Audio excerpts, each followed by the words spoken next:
reaction when Jordan Matthews was re-signed? I was excited. Obviously, a good friend of mine.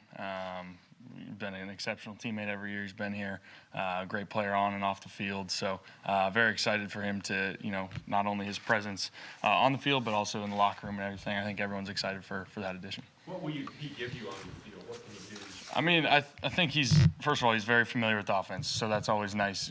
Add a piece in the middle of the year like this, that's always your concern. But he's a smart guy, and he hasn't forgotten any of it. So that's a big plus, and just his ability to get open and make plays. And for me, having a comfort with him, being able to work with him for a couple years now, that'll definitely help as well. Doug said that the bye week offered the team and the coaching staff an opportunity to kind of self-scout. He didn't give a lot of details, but is this an opportunity to kind of reset, particularly in the passing offense? What do you mean exactly? Just to look at what you have done, maybe not well the first half, and then. Yeah, I mean the bye week always comes around, and it's always a couple things. It's mentally and physically just kind of stepping away and getting right. Getting your body right and just giving your mind a break, but also an ability to kind of reflect at what you're good at. What you guys can improve on. Where are we lacking? What can we do better? And so definitely did some of that over the week, and I know the coaches did a really good job of that. But like I said, at the same time, it's kind of a mental break and a physical break at the same time. Going to that point of self-scouting and self-evaluating, when you look at the first half of the season, what can you take? What is your biggest takeaway now going into the last 7 games? Yeah, without going into too many details, but I think it's just where can we just keep creating mismatches and be at our best. And we've always said our identity starts up front, and that's going to stay true. It's going to stay true with those guys and how we can control the line of scrimmage. But it's at the end of the day just finding ways to create mismatches and putting our best players in the best positions to succeed. And where can we improve upon that for sure. Staying on that subject, Carson, right now your strengths offensively seem to be your passing game in the 0 to 10 yard range and the running attack. Is that enough? I mean, do you need to have more explosive plays going forward, or can you win with this? I mean, you can. You can definitely win with this. First of all, second of all, I mean, we're going to find ways to create that. I'm never worried. You come out of games and maybe you didn't have an explosive play. There's plays every game that either I miss or we miss as a team, and that we leave out there. So without a doubt, you can win like that. But at the same time, I'm confident that we will find ways to make big plays and be explosive in both the passing and running game. Carson, what's your involvement in the run game? Not just, I don't mean like physically running, but in terms of game planning and kind of figuring out matchups on the sideline. You say run game? Run game. Not a ton.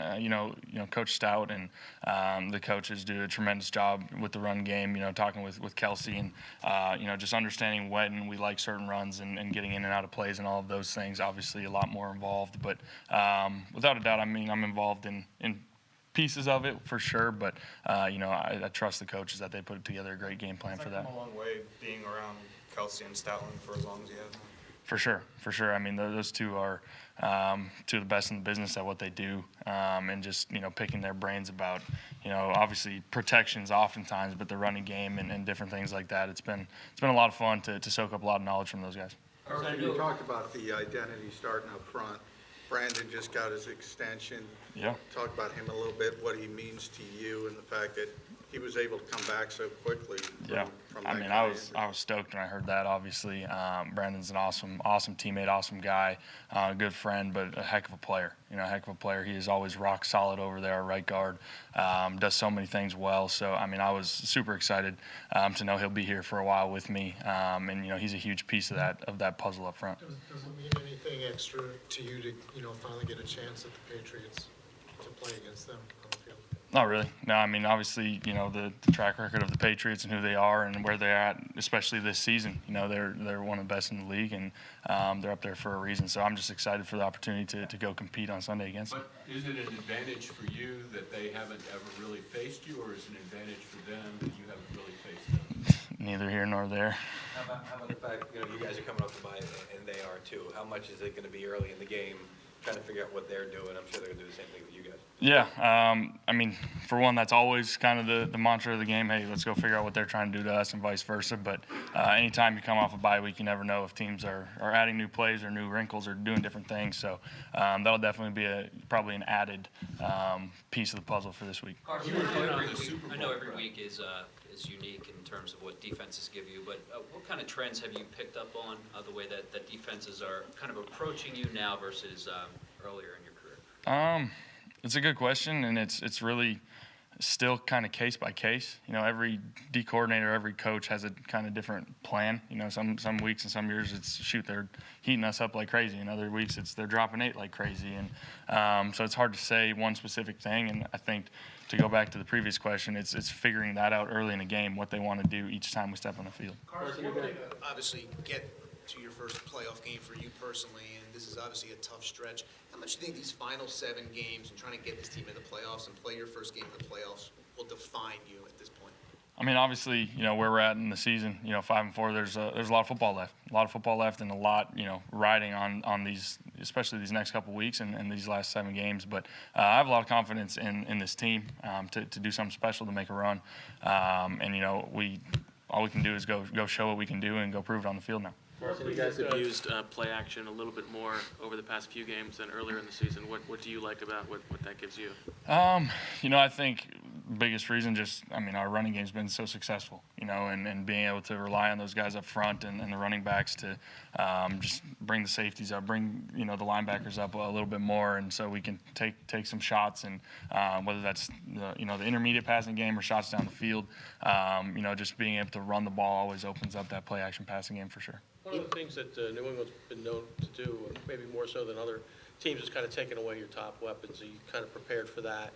You know, if Zach's not available or Alshon's not available to you, you have other weapons? Yeah, I mean, you always go into, especially guys like this, you know, with what the Patriots do on defense. I mean, the Lions did some similar stuff, you know, similar schemes there, and, you know, they wanted to double Zach quite a bit, so that was their flavor of the day. So we'll see what their kind of flavor of the day is early in this ball game too, but we're definitely prepared and on top of it for if they do want to go that route. In these settings, you're not one to make much of kind of the quarterback matchup, but this is your first time playing against Tom Brady. Is there any part of you that has significance or that finds significance to that? Not really. I mean, again, it's always cool to play a competitor like him, you know, arguably one of the best ever. You know, a ton of respect for him and what he's done. But like I always say, you know, I'm facing their defense and he's facing our defense. So, but it'll be cool to compete on the same field with him and you know, hopefully get a chance to see him before and after the game. Do you know him well from various interactions? Not really.